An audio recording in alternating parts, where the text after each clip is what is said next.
me one. Fool me one. Fool me one. Shame on. Shame on. Shame on you. Shame on you. Shame on you. Fool me, can't get fooled again. Can't get fooled again. Can't get fooled again. Can't get fooled again. Can't get fooled again. Can't get fooled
friends.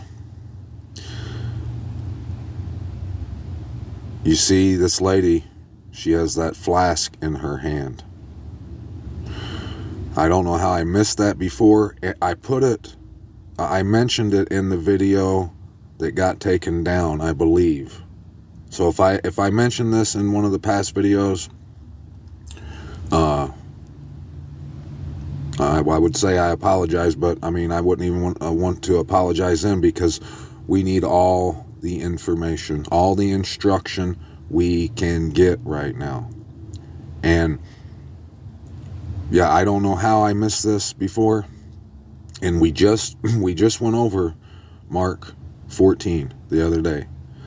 And that's a chapter that we need to have our nose pinned to right now.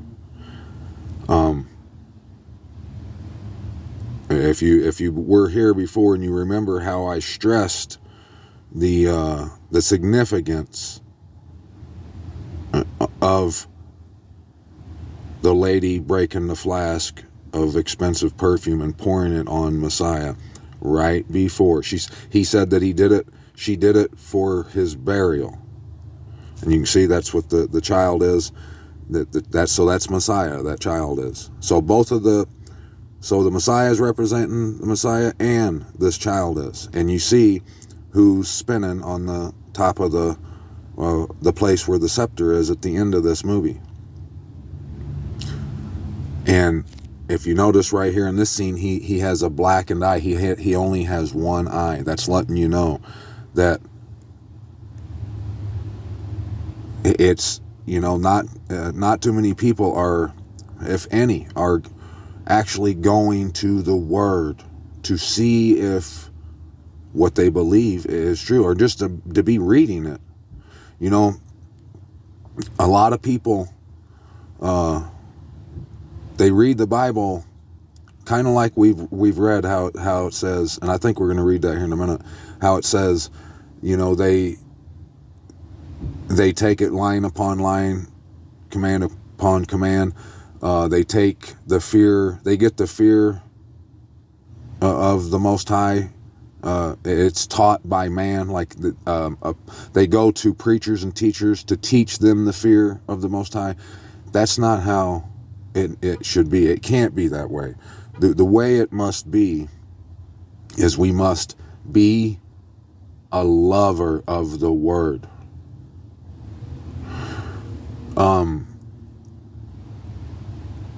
If I know for a fact, every time I see something brand new, and it's every day, when I see it, I realize that one part of the reason that I'm seeing it now is because I've been reading it so much. Like, I'll see something and I'll realize, man, if I wouldn't have been reading it all as much as I have, and I wouldn't have seen this over here and this over here, I wouldn't understand what that says.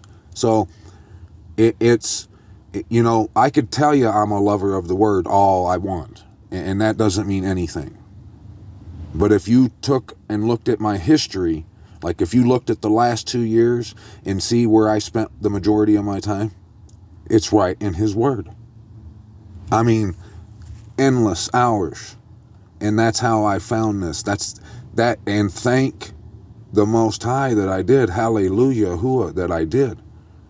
Because I wouldn't be where I am. I wouldn't be who I am.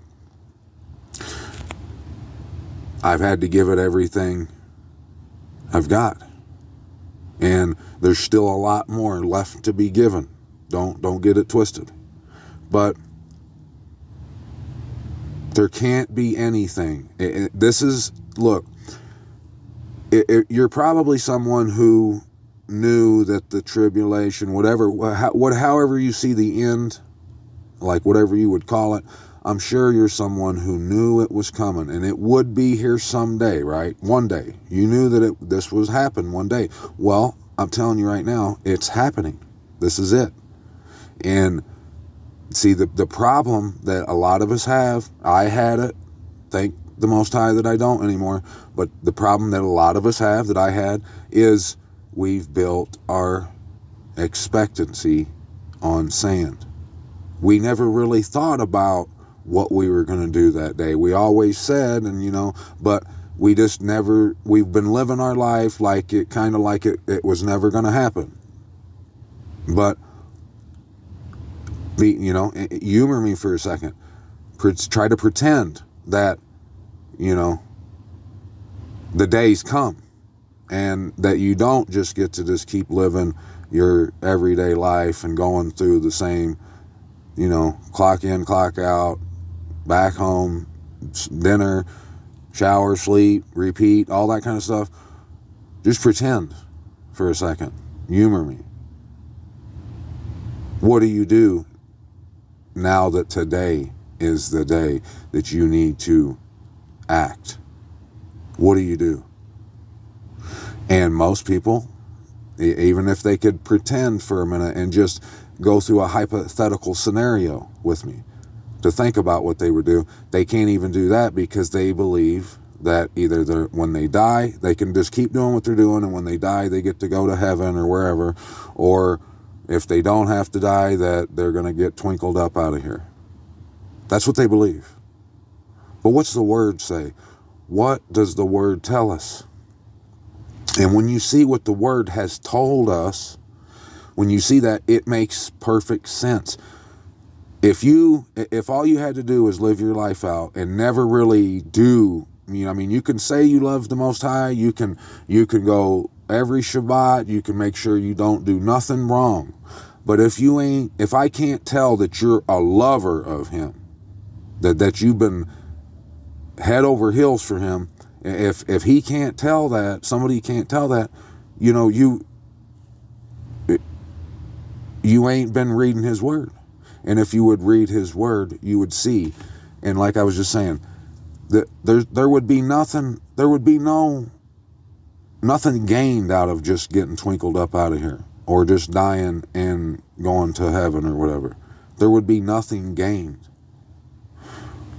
Just think about this. Just like I said, pretend for a second. Pretend that I'm right. And say you live in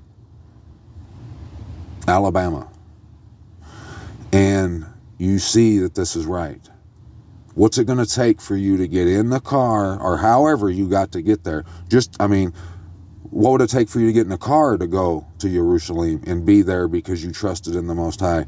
What if you didn't have a car? What would it take for you to get out on the side of the road and start thumbing a ride to get here? But, we should be thankful that we're fortunate enough, if you are fortunate enough, to have a vehicle. And you could just get in, and you probably got the money to put in the gas and everything. Just get in the car and drive. Just imagine what that's going to make out of you. It's not going to make a fool out of you like the world would have you think. No.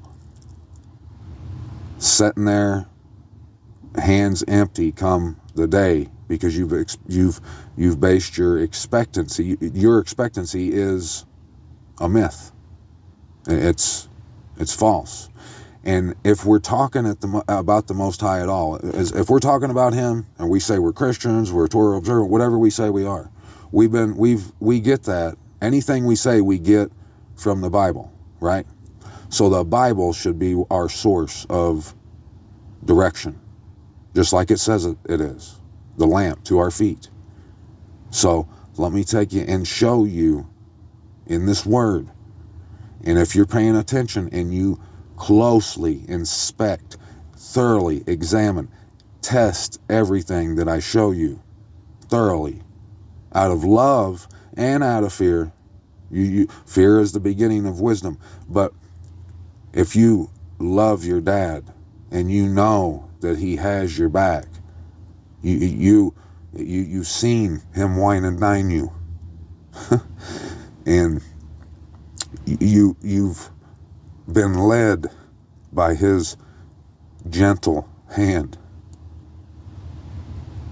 and you've been through the ups and downs with him. You've put your loyalty, your trustworthiness to him to the test. If you've done that and you love him, you're going to fear him at the same time and understand that when he says something, he says what he means and he means what he says. And if he tells you to go get in your room, you go get in your room. Not just out of fear. You do it out of fear because you know that he ain't playing. But you do it instantly. At attention. Aye, aye, Captain. Out of love.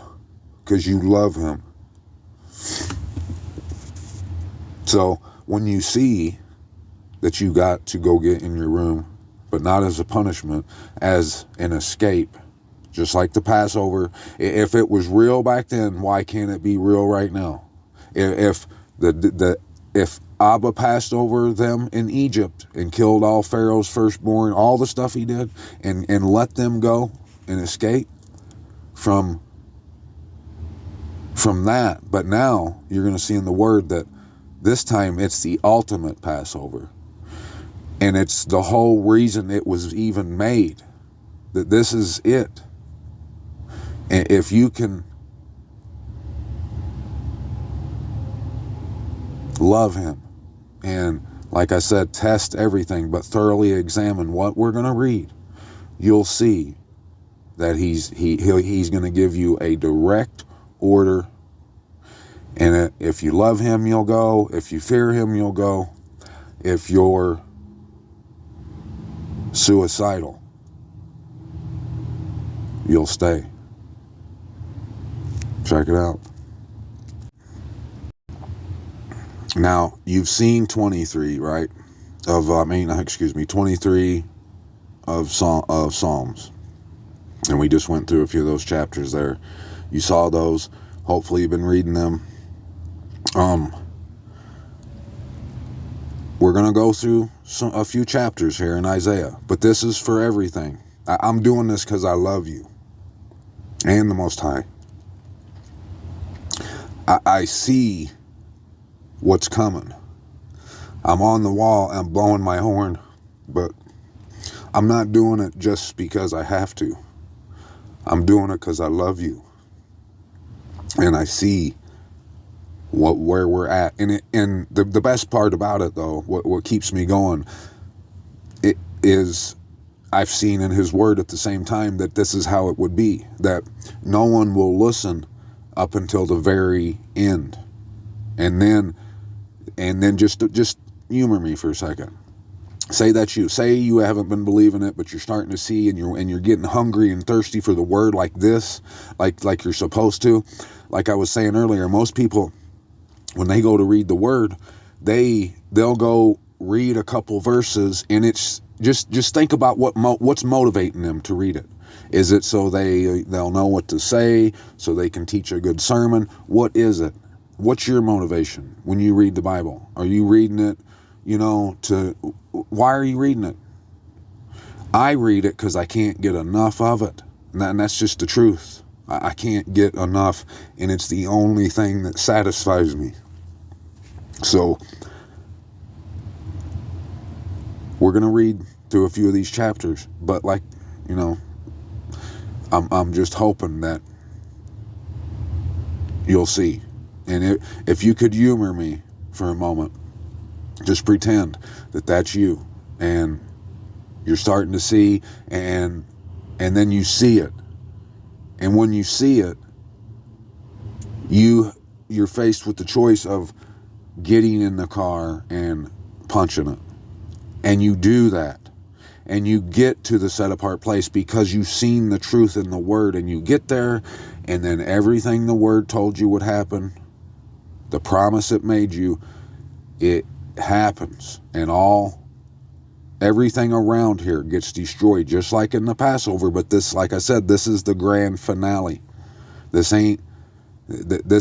went through 3 stages. And now it's time to come home for good.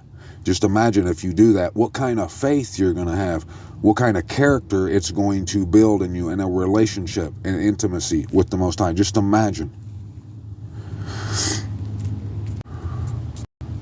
Okay.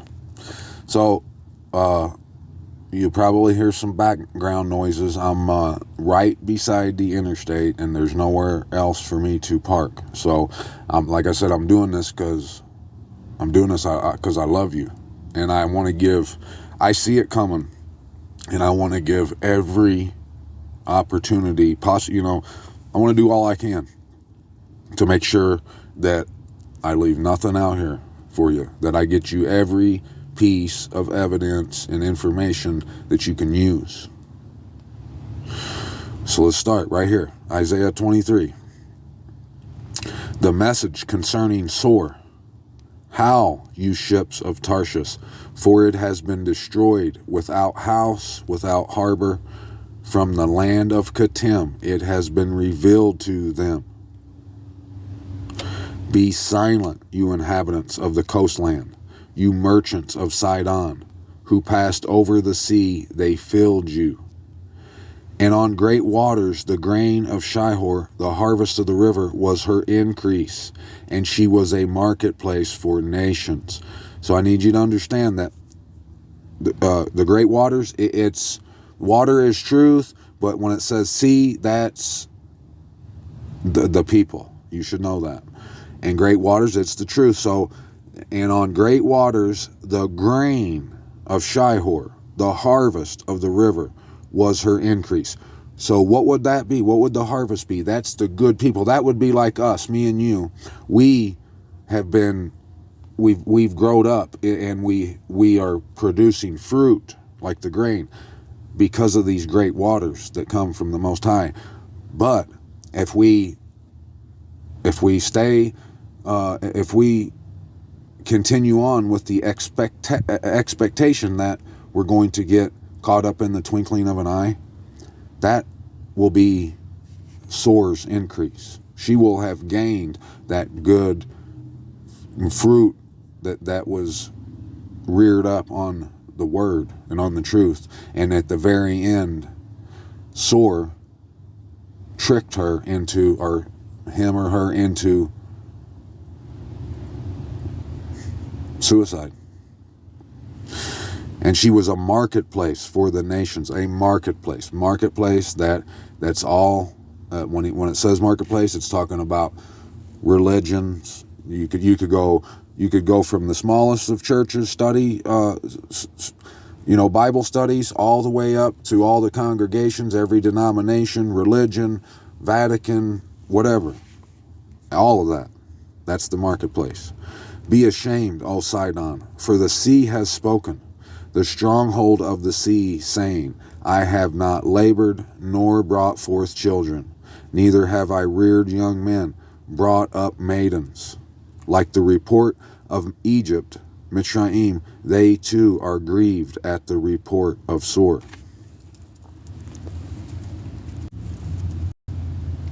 Now, just think about this. It says, like the report of Mitzrayim, Egypt, they too are grieved at the report of Sor. Why do you think it said, like the report of Egypt? That's letting you know that this is the second Exodus. Because just like the report back then, when Pharaoh, or when Pharaoh got the report, when Moses come and told him he's got to let his people go, or this is going to happen, this is going to happen, them people were grieved, and I'm sure plenty of the people of Yasharal were grieved when they told them that it's time to go. Just like it is now, but worse. This is the grand finale. They probably said, well, we don't want to go. We know they did. They wanted to go back for cucumbers and watermelons. They wanted to trade their inheritance. Do you see how this is? And look, this is the problem. It's just like, it's worse than Esau. You know what Esau did, right? He traded his inheritance for a bowl of oatmeal. A bowl of oatmeal. Now see, if I can only speak for myself, but because I love the Most High so much, that it pisses me off to the core, thinking that somebody would trade what he's done for him and give to him for a bowl of oatmeal. And then you think about what everyone's trading it for today. They're trading it for nothing.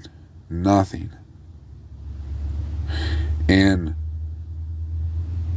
what really hits me hard is when I realize that everyone who says they love him don't have enough time and humility to go look in the Word to see if maybe they're trading their inheritance for something. They refuse.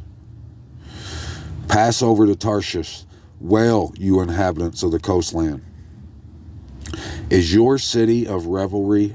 Is this your city of revelry, whose antiquity is from days of old, whose feet carried her off to sojourn?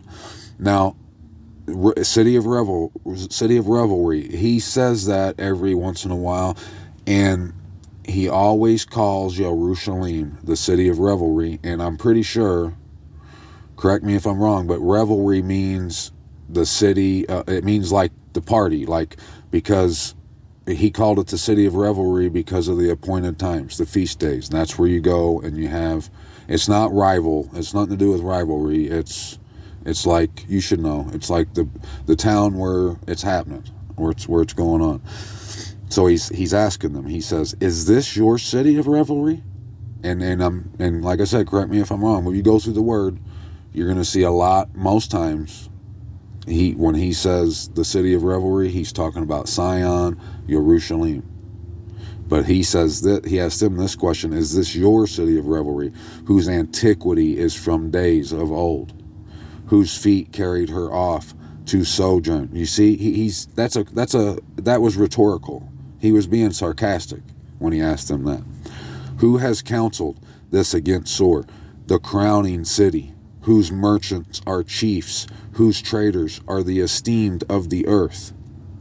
There's only one crowning city, and you're going to see in here, it's going to tell you this is for the latter days. So at the latter days, there would be a crowned city. I only know one, and you do too. There is no two. So the crowning city, whose merchants are chiefs. Their merchants are chiefs, whose traders are the esteemed of the earth.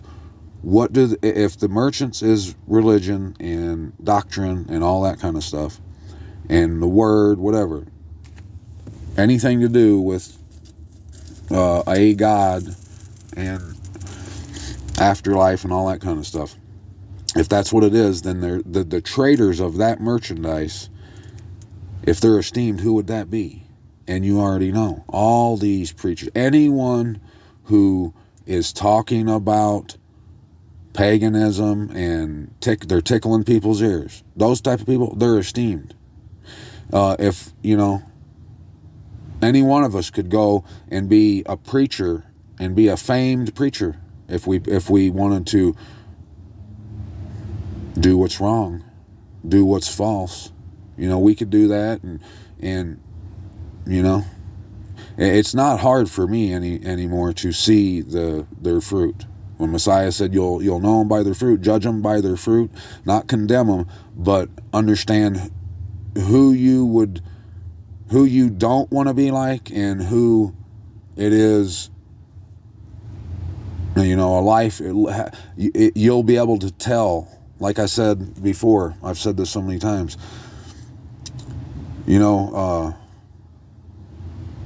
I've tried to give my children what I never got.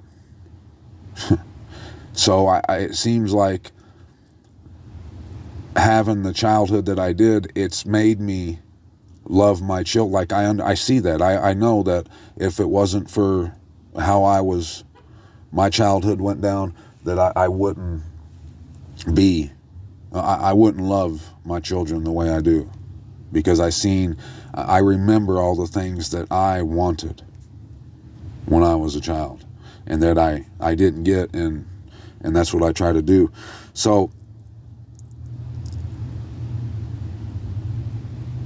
you can see that these preachers, these pastors of the earth, their fame, people come every week and just bring cash in by as much as they can bring, and they love doing it, and they never do question any of these guys what they're preaching and teaching. And it don't take long, if you're a lover of the truth, to see what they're preaching. They're preaching sand. They're pouring out sand pretending that it's concrete. It's like if a concrete guy came to do your driveway and just started dumping out sand out there, and so there you go. That's what they're doing, because what they're teaching, it's show me one, show me any of them. I know some that are in line with the truth way more than others, yes, but even them, if most, like anyone on YouTube, every time I thought I found someone that was speaking the word, it wasn't very long. As soon as they got subscribers and likes and everything, they started plugging for gold, coins, and buckets of food, everything. It's like they sell out. So, and then then what they're talking goes straight down the drain, and it turns right into sand every time. And I don't see anyone out here doing it. So that's what that's talking about. Yahuwah of hosts has counseled it to defile the pride of all splendor, and to shame all the esteemed of the earth. Overflow through your land like the river, O daughter of Tarshish. There is no more strength. He has stretched out his hand over the sea. He shook the reins. Yahuwah has given a command against Canaan to destroy its strongholds. Like I've told you, America, UK, and those guys over there, they're all the same entity. They're the same people, and I've proven it. I'm not just saying that because I think that. I've proven it. It's a fact. And so he says he shook the reins. Yahuwah has given a command against Canaan to destroy its cities.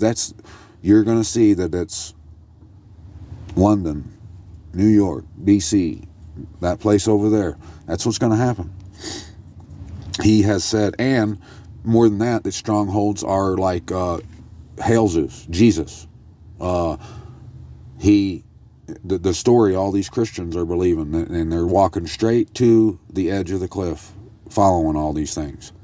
And the word, it tells us that. So those are its strongholds too. It's got all kinds of strongholds.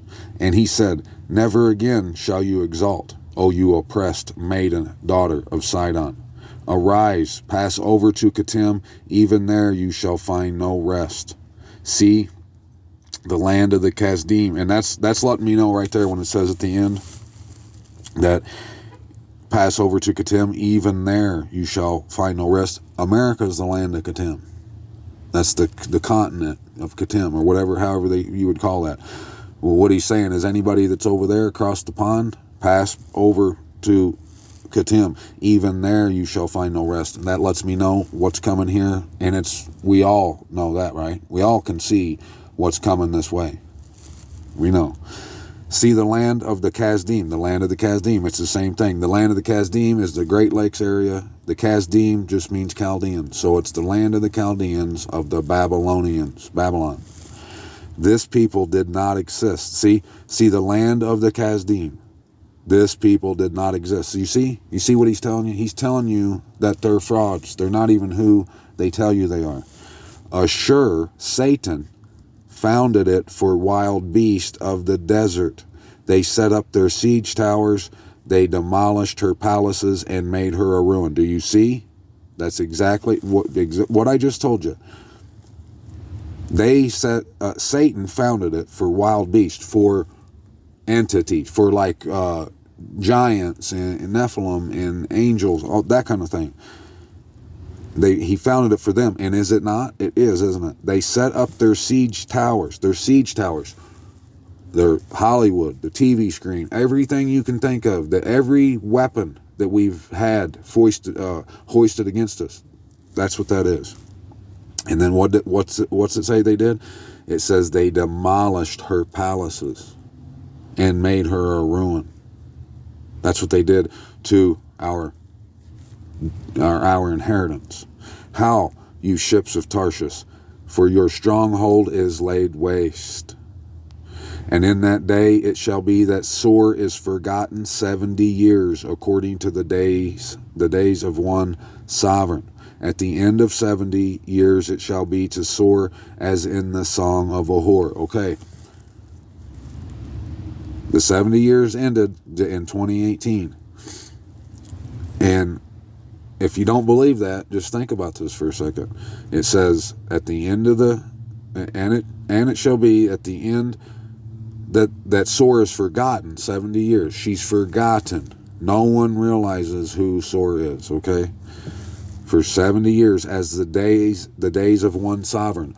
A sovereign is a religion or a head of the religion, like Jesus is Christianity, you know, who the other ones are, like that. Like a sovereign, it's a religion, the head of a religion. So at the end of 70 years, it shall be to Sor as in the song of a whore. I told you, the song of Moses, that's doing what Moses and them people did. The song of the Lamb, that's following the truth. A lover, you're a lover of the word. That's the song of the Lamb. If this is saying that it's the song of the whore, try to think if what's happened since 2018, the end of 2017, 2018, how has the perception of that place over there been the last 7, 8 years, 6, 7 years? What's it been like? You've seen it, haven't you? I know before, like I've said this so many times, like I never really admired that place. There was never anything about it that appealed to me. But I never would have dreamed of thinking what it is. I've never, you know, if you'd have told me this back then, like in 2015, I wouldn't have believed it either, because no one was talking about it. But now, since then, the perception has changed, hasn't it? A lot of people are calling it out. You see people getting in trouble for it all the time. They call it out what it is. And we've seen more and more people realizing that the real land is over here. I mean, it's changed. So now, because the 70 years is in, since the last 5 or 6 years, she's been singing the song of a whore. We all see, a lot of people see what it is. But who's coming out of it? Who is going to buy the truth all the way? Who's going to say, this is what the word says, yep, it's right. I can't stay here and live this lie anymore. I have to go to where the Most High has told me to go. Take a lyre. Go about the city, you forgotten whore. Make sweet playing.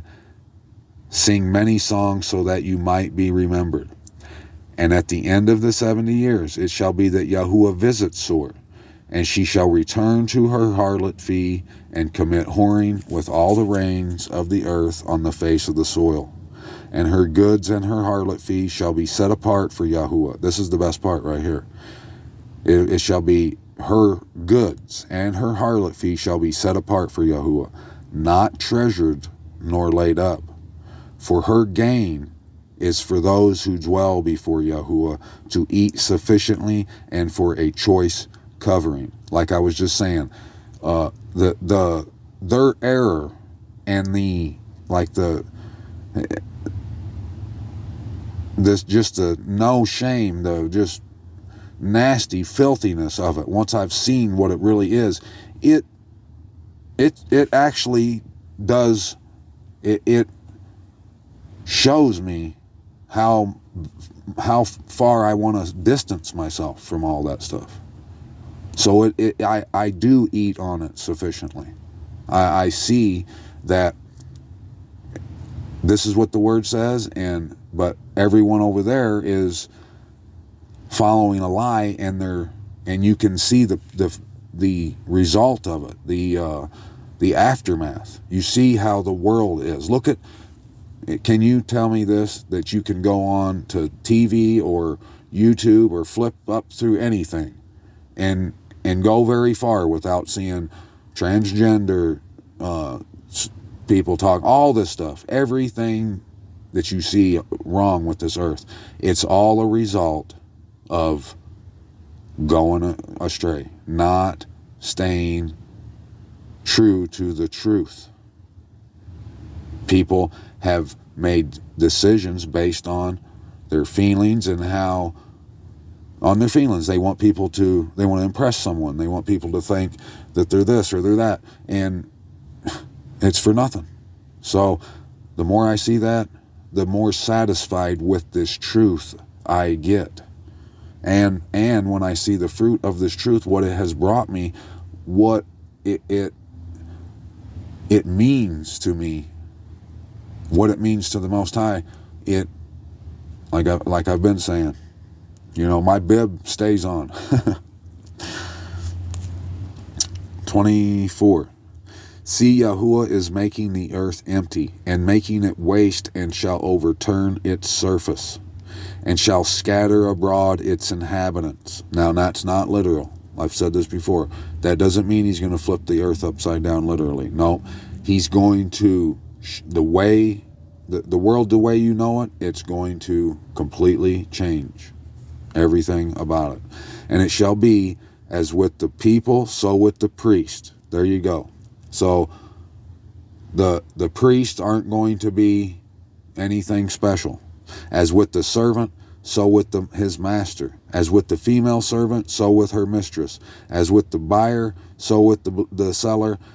As with the lender, so with the borrower. As with the creditor, so with the debtor. So everybody's going to be brought down to reality.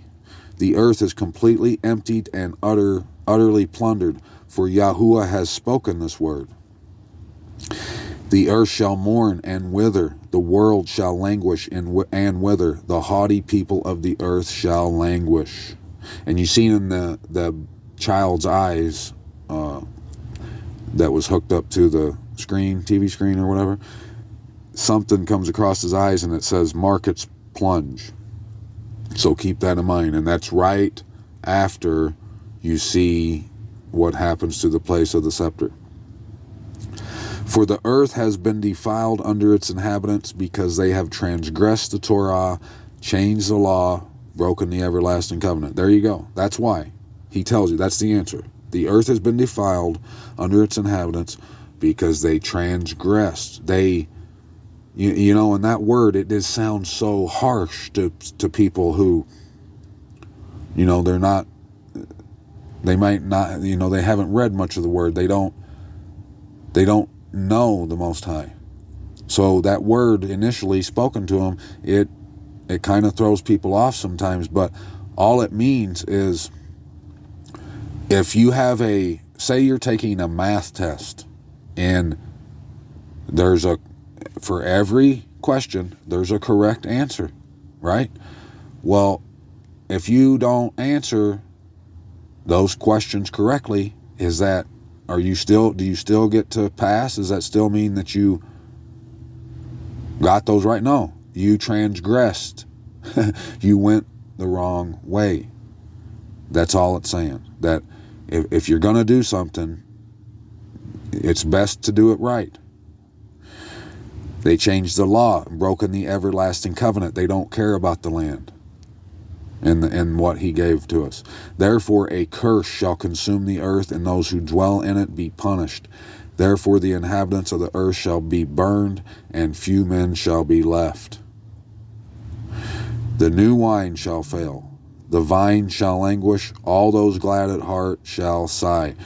When the Most High said he planted us in the beginning in Jerusalem, it was a vine, like a vineyard. That's why the Messiah always speaks of the vineyard in his parables. He says the kingdom can be likened to a man leaving his vineyard, And so we are the vine. We're the salt of the earth. We are the vine. The new wine is what has produced. It's what all that transgression, all those lies have produced. It's produced Christianity on high, everyone every Sunday they're in there rocking and rolling, and look at all that energy and enthusiasm that they bring forth for that. But look what they're offering it to. They're offering it to lies, and blatant, right in your face lies, like, just like I do, Christianity. They don't even think about where the name Christ comes from, or Hail Zeus. They go past all the times they read in the Bible that you're not supposed to have a Christmas tree or celebrate those things, and they do it. They bring the Christmas tree right up onto the stage with them, in their churches.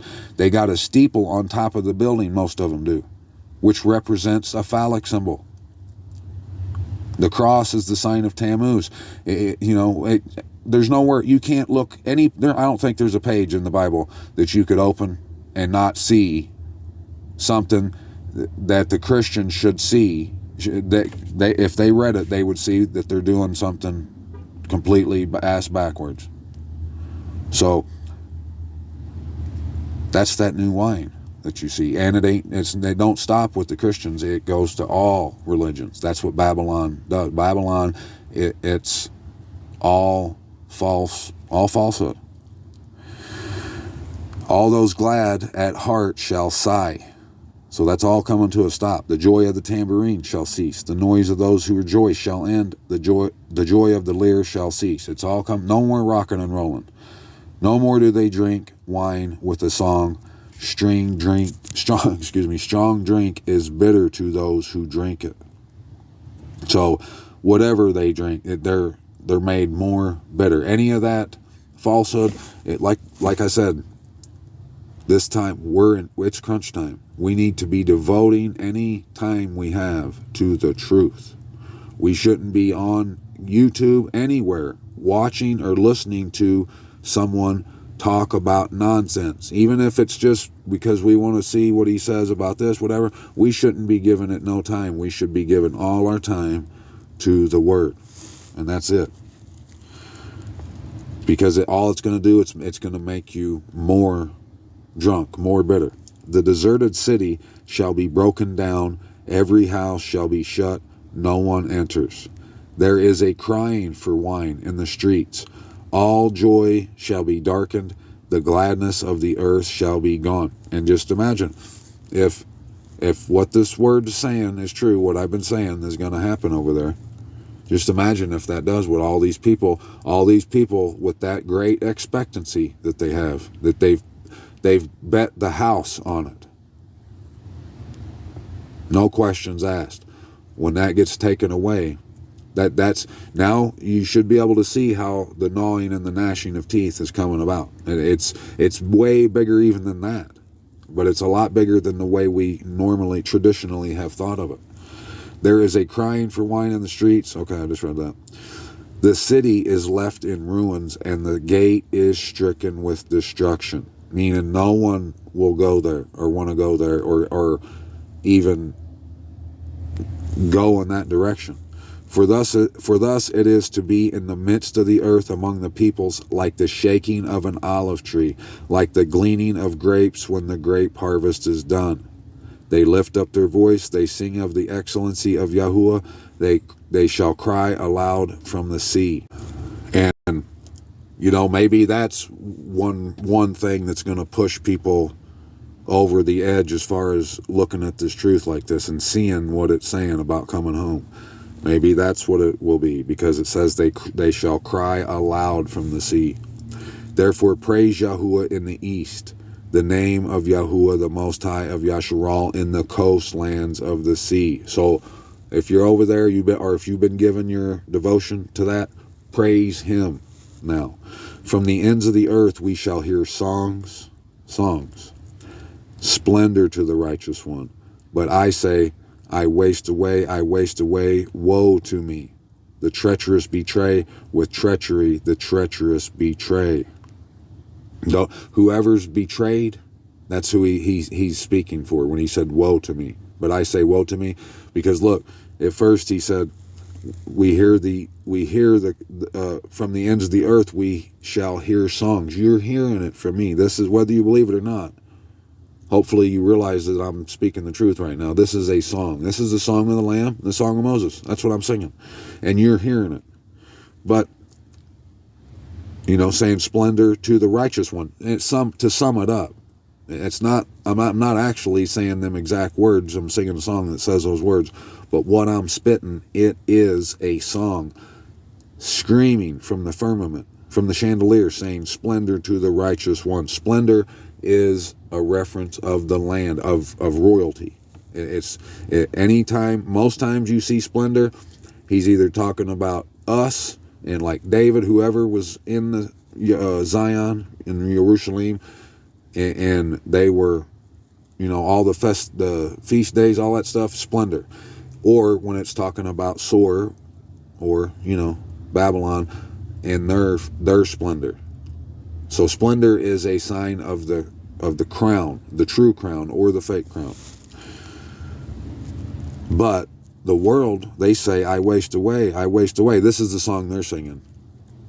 Woe to me, the treacherous betray, the treacherous, with treachery the treacherous betray. Fear and the pit and the snare are upon you, O inhabitant of the earth. Inhabitant of the earth. Well, don't we all live on the earth, right? Yeah. But, see, where'd the truth come from? The truth came from heaven. And when you see the truth, you see the Messiah coming in on the clouds, you follow him. Pick up your stake, and whatever it takes. Give all the cologne and perfume, whatever it takes. Give it everything you got. Follow him. You're no longer dwelling on the earth. That's what that means. It's not literal. It means you understand that the way things are, that it's all a fraud. It's all a show, a sham. And you step out of it all the way. And it shall be that he who flees from the noise of the fear falls into the pit. And he who comes up from the midst of the pit is caught in the snare. Whoever flees from the report that you're hearing from me, you're going to fall into the pit. And whoever brought the pit, whoever comes up from the midst of the pit, is caught in the snare. Whoever, the scorpions, whoever come up out of there that planned all this darkness and that lied to you and has convinced people that to not keep their oath and all that kind of stuff, whoever did that, they're getting caught in their own snare. The enemy's getting caught in a snare. For the windows from on high shall be opened, and the foundations of the earth be shaken. See, if he said the windows will be open, and that's what will make the foundations of the earth shaken. Not the true foundations, but the foundations of these lies, where they've been built. The earth shall be utterly broken. The earth shall be completely shattered. The earth shall be fiercely shaken. The earth shall stagger like a drunkard, and it shall totter like a hut, and its transgression shall be heavy upon it. And it shall fall and not rise again. And in that day it shall be that Yahuwah punishes on high the host of exalted ones, and on the earth the sovereigns of the earth. And they shall be gathered together as prisoners are gathered in the pit, and shall be shut up in the prison, and be punished after many days. And the moon shall blush, and the sun shall be ashamed, for Yahuwah of hosts shall reign on Mount Sion and in Jerusalem, and before his elders in esteem. 25. O Yahuwah, you are my mighty Most High. I exalt you. I praise your name, for you shall do a wonder, counsels of long ago, trustworthiness, truth. Now, what that's saying, that you should, if you don't know, and like I said, don't take the way I'm saying this or what I'm saying as me trying to preach at you, trying to school you. It's not what this is. This is, like I said in the beginning, I'm trying to do all I can. And that way I leave nothing out here. That way you see everything. If you see something that I don't, I'll take whatever you got. Bring it to me. Hit me up in the comments. Let me know. That I'm trying to point out everything that I know to point out, and I'm not leaving anyone behind. If there's someone that's in here that might not know even some of the simple, some of the most elementary of things, I might bring it up, and it's not because I don't think you know it. I think that it's because I love everybody, and I love you. So, for you shall do a wonder, counsels of long ago, trustworthiness and true. Would twinkling up into the sky be a wonder, or would, and like I said, what is that going to produce? Would you do that? You're not going to do that to your child. Like, you're not going to reward your child for never doing what you asked him to do, actually doing a bunch of things that's like blatant disrespect, blasphemy, all that stuff. Is that what you're going to do? You're not. You love them, and you're going to give them every opportunity possible. But the wonder he's talking about, it's just imagine, pretend what it takes, what it's going to take for someone to do this. This is what he's after. He's after true love, loving commitment, being committed, saying, whatever you say, Abba. If I got it, if your word's telling me I got to go to Timbuktu, that's where I'm going, and I'll be there with bells on. That's what you have to do. You have to be someone ready to ride or die. That's what you got to be. And it's counsels of long ago. Trustworthiness, truth. That's what he's telling you right now. What he's about to tell you, it's trustworthiness, it's truth. You can trust in it. Take it to the bank. Have no fear. For you shall make a city a heap, a walled city a ruin, a palace of foreigners to be a city no more, never to be rebuilt. What's a palace of foreigners? Is that their homeland? We know it ain't. They're foreigners there. They've made a palace. They've went in and you know what it is. It's that word that starts with a O and it ends with a Y. That's what they're doing there. Therefore, a strong people praise you. A strong people praise you. The city of the ruthless nations fear you. They don't fear him out of the way I mentioned it in the beginning. It's not because they revere him. They fear him. When there's nothing left of the city, they're going to be shaking in their boots. For you shall be a refuge to the poor, a refuge to the needy in his distress, a shelter from the storm, a shade from the heat. For the spirit of the ruthless is like a storm against a wall. When you're under his tent in the set apart place, whatever comes, it's just going to be blowing up against the wall. It can't touch you. You subdue the noise of foreigners. As heat in a dry place, as heat in the shadow of a cloud, the singing of the ruthless is subdued. And in this mountain, Yahuwah of hosts shall make for all people a feast of choice pieces. In this mountain that I'm speaking from right now. Feast of old wines, of choice pieces with marrow, of old wines well refined. Every bit. A choice piece with marrow, that means you got the bone, even the marrow in the bone. You got everything. We're supposed to eat all the lamb. You're getting the choices of pieces right now. You're getting it all in this word. And old wines well refined. Wines that made people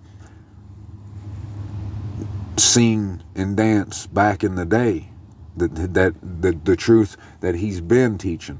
But now, you see, with people who will get in the car and stomp on the gas, those type of people that are seeing it like that, it's that wine has been well refined for them. And he shall swallow up on this mountain the surface of the covering, which covers all people, and the veil which is spread over all nations.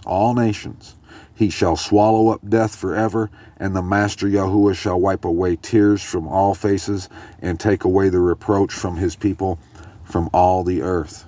For Yahuwah has spoken, and it shall be said in that day, see, this is our Most High. We have waited for him, and he saves us. This is Yahuwah. We have waited for him. Let us be glad and rejoice in his deliverance. How do we do that? For the hand of Yahuwah rests on this mountain, and Moab is trodden down under him as straw is trodden down in the water of a dunghill. Just south of Yerushalayim is Moab, and it's been trodden down, let me tell you. That's what he's telling you right there. Yeah, the Moab, the people of Moab, he talks about them, but right there he's letting you know a location. Because look, he says, We have waited for him. He saves us. This is Yahuwah. We have waited for him. Let us be glad and rejoice in his deliverance. Because the hand of Yahuwah rests on this mountain. And Moab, right below Nebo, is trodden down like straw is trodden down in the water of a dunghill. Yes. And he shall spread out his hands in their midst as he who swims spreads out his hands to swim. And he shall bring down their pride together with the skill of his hands. And the high stronghold of your walls he shall bring down, lay it low, leveled to the ground, down to the dust. And that's why that's why it starts saying what it does right here in chapter 26. In that day, this song is sung in the land of Yehuda. We have a strong city. He sets up deliverance, walls, and ramparts. Yes, we do. I'm singing it, but boy, it's going to be so nice when I hear other voices singing the same tune. Open the gates, let the righteous nation which guards the truth enter in. The one steadfast of mind, you guard in perfect peace, for he trusts in you. Trust in Yahuwah forever, for in Yahuwah is a rock of ages.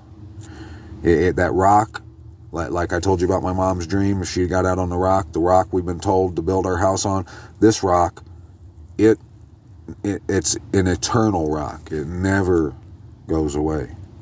For he shall bring down those who dwell on high. He lays the exalted city low. He lays it low to the earth. He brings it down to the dust. A foot tramples it down. Feet of the poor, footsteps of the needy. That's our feet. Because when you come out of it and you get on the highway, you're trampling it down. The more you speak out about it. Every time you realize what it is, you're trampling it down. And only the poor and the needy. And then they're not poor and needy. They're the opposite. Like when Messiah said in Revelation, he said it's because you say that you are rich and that you need none, when actually you're poor, pitiful, wretched, whatever, and blind.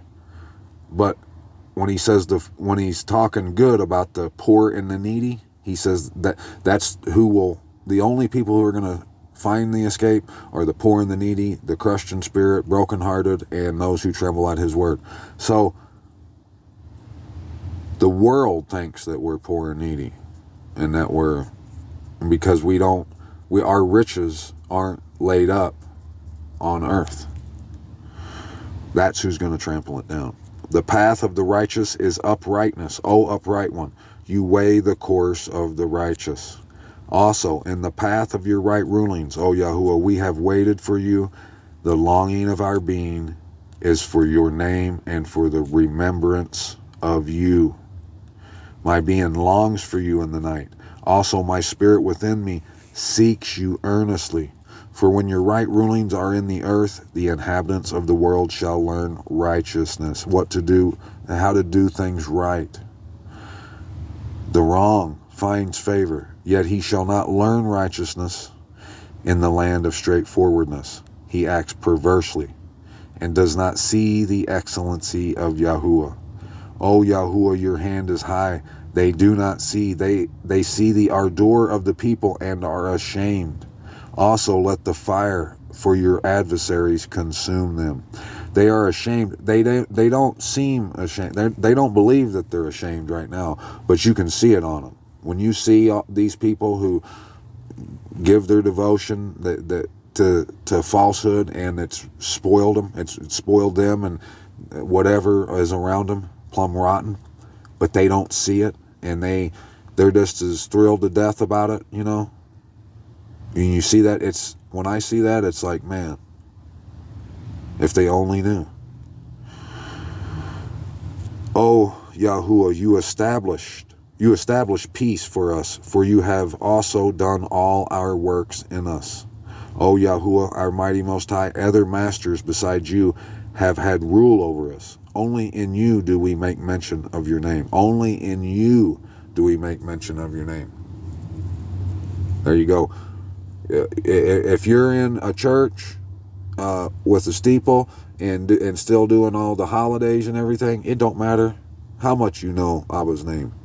You know, that's just more insult to him. You can say his name all you want. You know, that's good. He wants you to know his name. But if you don't care nothing about him, that's only going to make things worse that you know his name. Like you're trying to convince him, you know, you're trying to hoodwink him into believing that you really care because you're saying his name. But your actions let us know that you love to disrespect him and defy him.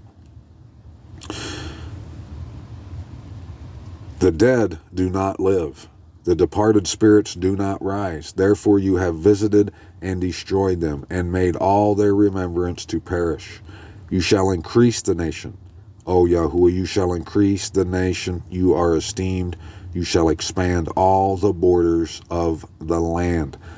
That's another thing I forgot to tell you. When if you go look at the Wikipedia of Utah, and I just found this out the other day. I didn't know this. That Utah at first was like all of the western half of Colorado. It was like all of Nevada, I think, and like New Mexico. Like it was way bigger than what it is right now. And if you look, if you see the land, the portion of the land that was given to them in the beginning, you see how far it goes. It's huge. O Yahuwah, in distress they shall visit you. They shall pour out a prayer when your disciplining is upon them. As a woman with child and about to give birth rise and cries out in her pain, so shall we before your face, O Yahuwah. We have conceived, we writhed in pain, we have given birth to wind. There you go. We have not accomplished deliverance in the earth, nor have the inhabitants of the world fallen. You see? We haven't accomplished deliverance in the earth. Let your dead live together with my dead body. Let them arise, awake and sing, you who dwell in the dust. For your dew is a dew of light, and let the earth give birth to the departed spirits. This isn't literal. Let your dead live. Those people, he's saying, like the people I was just saying that do all this stuff and don't even realize it, they're dead. Let them live together with my dead body. Let them arise, awake, and sing, you who dwell in the dust. For your dew is a dew of light. It's me spreading this message, the truth. It's trying to show you things, show you something. Go, my people, enter your rooms and shut your doors behind you. Hide yourself, as it were, for a little while until the displeasure is past. You see that? So if getting caught up in the twinkling of an eye is what happens, how is it that you could obey what he just said there in verse 20? Enter your rooms. Shut your doors behind you. Hide yourself until the displeasure is past. It's the same as when in the first Exodus in Egypt. For look, Yahuwah is coming out of his place to punish the inhabitants of the earth for their crookedness. And the earth shall disclose her blood and no longer cover her killed ones. So you should know, too, that it says over and over in the Bible that the remnant is going to live, but the rest of the people on earth is going to be no more. And how that happens or how long it takes for that to happen, I don't know. But I do know that you have to get to the spot.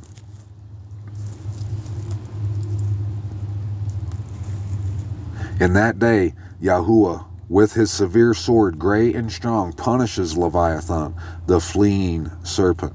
Leviathan, that twisted serpent, and he shall kill the monster that is in the sea. You should know what that's talking about. So the enemy, Satan, and everything that is against us. In that day, sing to her a vineyard of red wine. I, Yahuwah, do guard it. I water it every moment, lest any hurt it. I guard it night and day. Wrath is not in me, Who would set thorn bushes and weeds against me in battle? I would go through them. I would burn them together. Thorn bushes and weeds. When he uses those words, he's talking about covering the land, covering him up, hiding him. So he's saying, who would do this? Who would try to cover him up with some weeds and thorn bushes? He would go right through them, burn right through them. Or let him take a hold of my strength and my peace and make peace with me. Let him make peace with me. Those who come, he causes to take root in Jacob. Yasharal shall blossom and bud, and they shall fill the face of the world with fruit. Those who come, you have to do something. He has smitten him as he struck the ones who were striking him. Has he smitten him as he struck the ones who were striking him? Or as a killer, was he killed as he was killing? In measure. So what he's saying is has he smitten, like the people that have done all this nasty stuff to him, he's been extending them mercy this whole time, but the mercy has to end sometime. In measure, by sending her away, you contended with her. He shall take away by his rough wind in the day of the east wind. The east wind, there you go.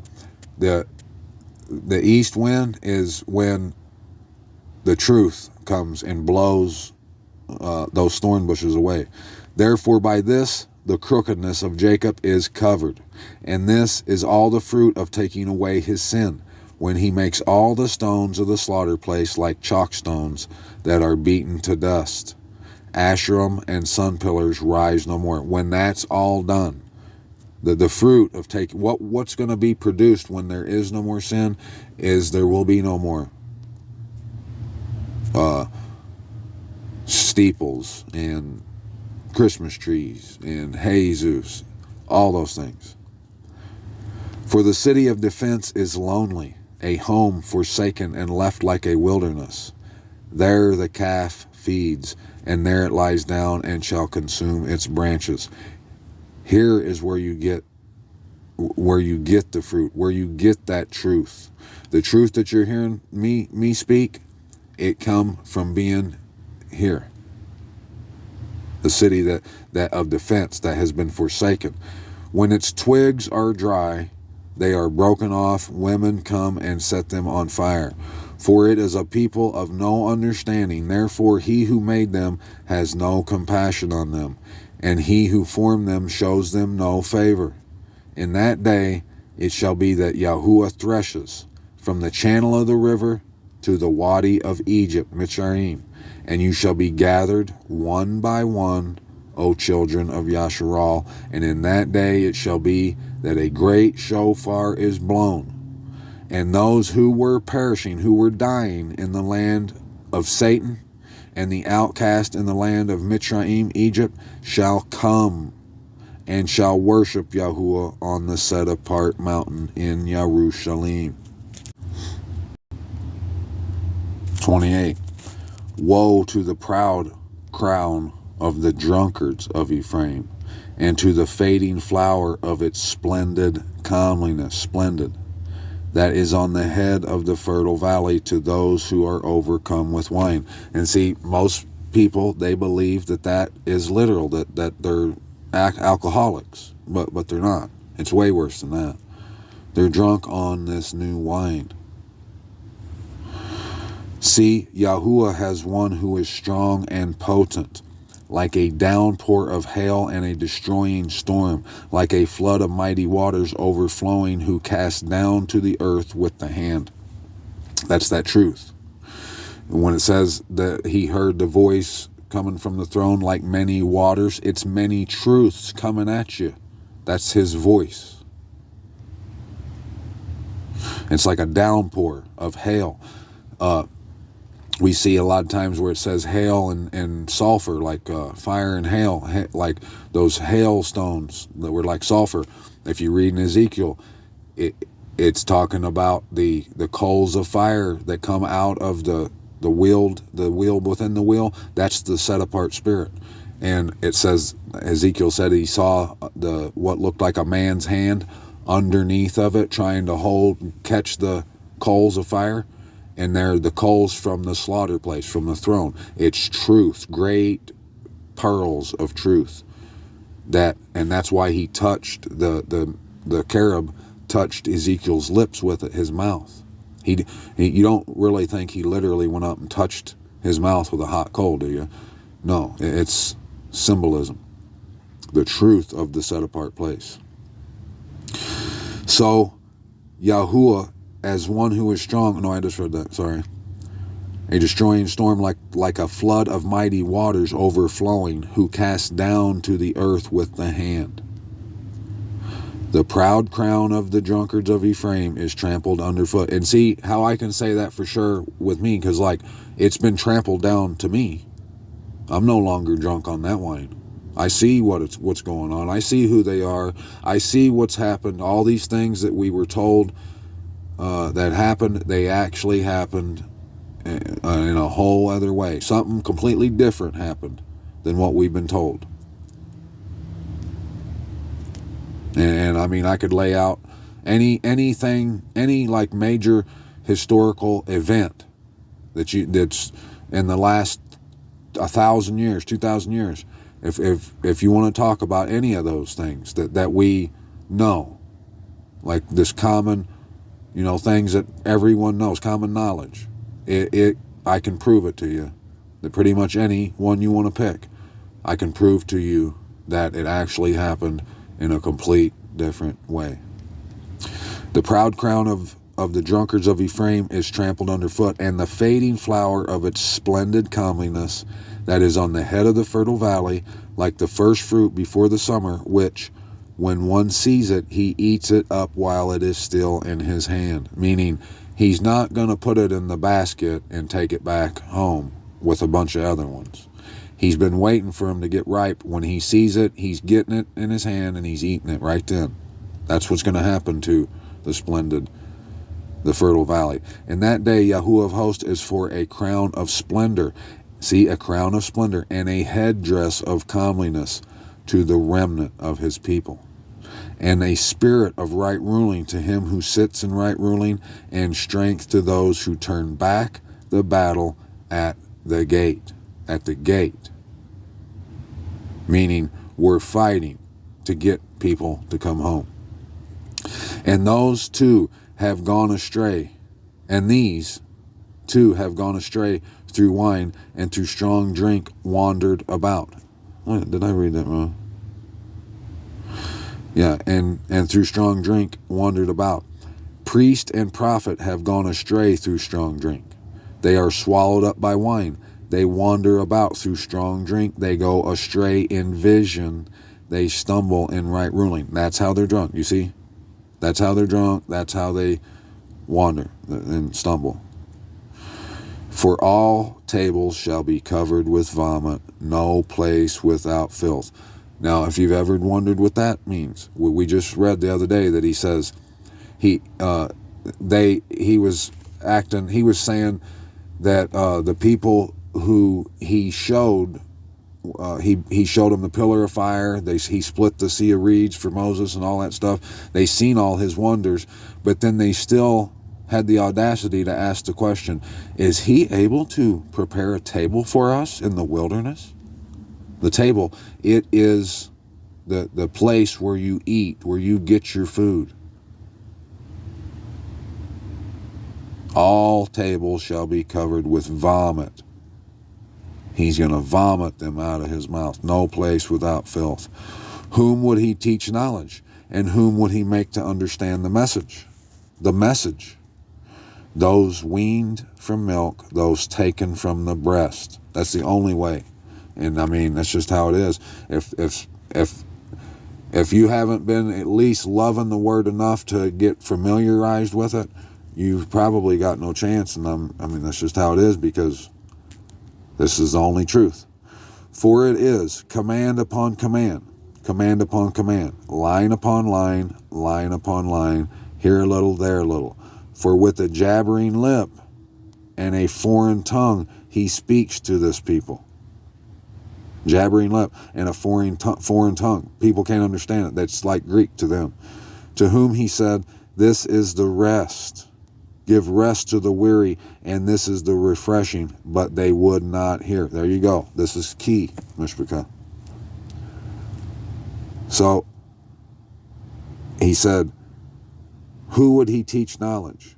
And whom would he make to understand this message? They're going to have to be weaned from milk and taken from the breast. They're going to have to been raised in it, seen it, been around it to even hear it at all. Anyone who is totally against it, they probably got no hope at this point, because it goes back to the foolish virgins.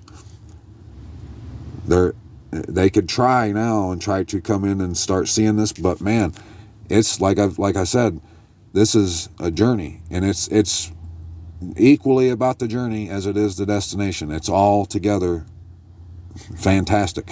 But if you haven't been in the Word enough, you're never going to be able to catch up. That's in order for you to see the truth. Not that someone's going to be smarter than you. It's because if you ain't familiar with it, it's like a playbook, like a football team.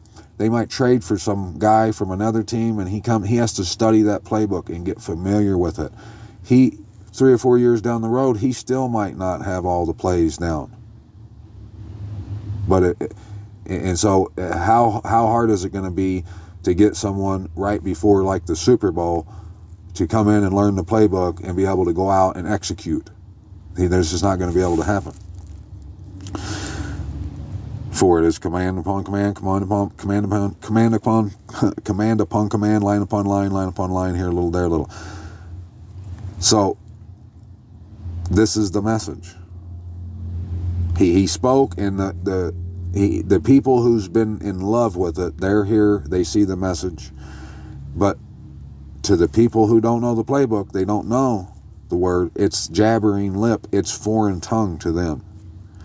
But the message is, he said, this is the rest. Give rest to the weary, and this is the refreshing. But they would not hear it. They don't want to hear that you got to come home and keep your covenant. They don't want to hear it. But the word of Yahuwah was to them, command upon command, line upon line, here a little, there a little, so that they go and shall stumble backwards and be broken and snared and taken captive. Do you see? As long as people keep reading it so they can quote a number, or they can tell you that it says this or that, if they're not reading it like a map to follow, for their life, if they're not living this word, it's just going to take them backwards and captive. Therefore, hear the word of Yahuwah, you men of scorn, who rule this people who are in Jerusalem, because you have said, we have made a covenant with death, and with Sheol we have effected a vision. When the overflowing scourge passes through, it does not come to us, for we have made lying our refuge, and under falsehood we have hidden ourselves. Do you see? They made a covenant with death and Sheol. They think when the scourge passes over, they think they're getting twinkled up into the sky. They believe all kinds of things. And what that is, it's lying. Their refuge is based on lying. And in falsehood have they hidden themselves. And how they've hidden themselves, they think that none of this stuff is going to matter to them, because they say their prayers every night, or they do this. That's what they say. They think. But again, try to pretend. If you don't believe that, just try to imagine for a second that what kind of people would, what refining is going to be accomplished by someone thinking that they get to escape all this madness because they're better than someone else. That's not refining. That's backwards thinking, okay? What kind of refining would come from someone loving the word enough, and that loving it to the point they're reading it enough that they see that there is a map, that it's telling you, if you listen to my word, come over here, my son, and because I'm here in a minute, I'm about to wipe everybody out. But if you come here, it'll mean that you love me because you've been reading my word. You know my favorite color. You know what my dog's name was when I was in high school. Whatever. You know me. So you're here. That is the refining that we've been reading about our whole lives, Mishpachah. That's what it takes. You're gonna have to give it all you have. If you do, when you do see this truth, I hope you do. When you do, you're gonna realize, well, the only way I can follow and obey His word all the way to get to that point is I'm gonna have to walk away from everything. You're gonna have people that don't want you to leave. There's gonna be all kinds of things that is going to try to keep you back. But that's why Messiah said, this is exactly the reason why Messiah said that you have to hate everyone, basically. And you have to love Him. You have to be willing, and that doesn't mean be hateful towards someone. It means you're going to have to walk away from them. You're going to have to put the Most High first. That's what it takes. And that means to do that, you're going to have to walk away from pretty much everybody. If somebody gets in the car with you, hallelujah, bring them with you. But you probably can imagine what it's going to be. And that's the refining, my Mishpachah. That's why it says only one in a city, or 10, one out of a clan, 10 out of a city, or whatever. Therefore, thus said the Master Yahuwah, see, I am laying in Sion a stone for a foundation, a tried stone, a precious cornerstone, a settled foundation. He who trusts shall not hasten away. He laid in Sion, the set-apart city, the set-apart place, the word. That's that rock, the stone, the cornerstone, the Lamb. And that's what you have to follow. And if you trust, you won't hasten away.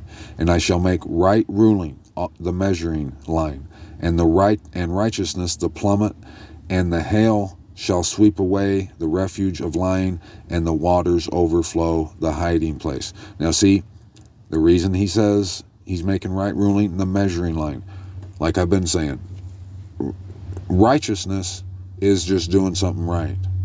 The world, like back up there we just reading, they take it line upon line, command upon command, and they stumble backwards in it because they look at righteousness to learn how it is that they can be better than the next person.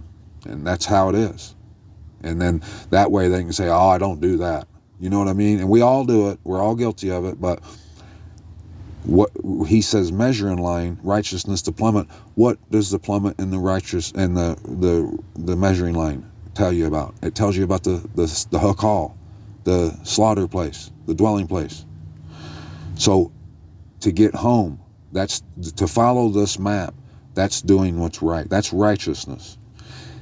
And the hail shall sweep away the refuge of lying, and the waters overflow the hiding place. You see, when you're doing that, all that truth is going to make the hiding place evident to you. That what's going on, that the earth is covered under a thick cloud of darkness, it's going to be evident to you. And your covenant with death shall be annulled, and your vision with Sheol not stand. When an overflowing scourge passes through, then you shall be trampled down by it. So anything that they've said, the twinkling of an eye, it's annulled. As often as it passes through, it shall take you, for it shall pass through every morning, and by day and by night. And it shall be only trembling to understand the message. Only trembling. And that's what we're doing. We're trembling over the word.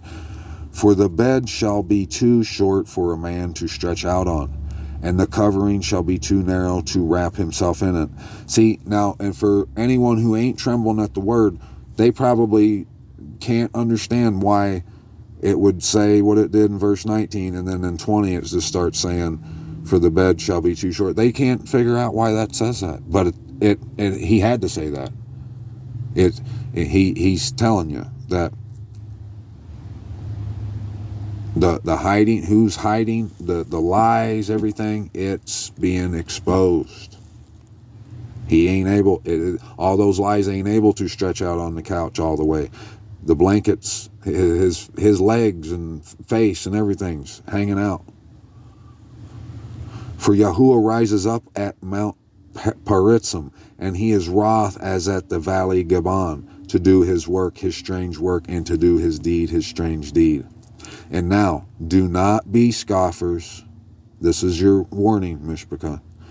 Do not be scoffers, lest your bonds be made strong.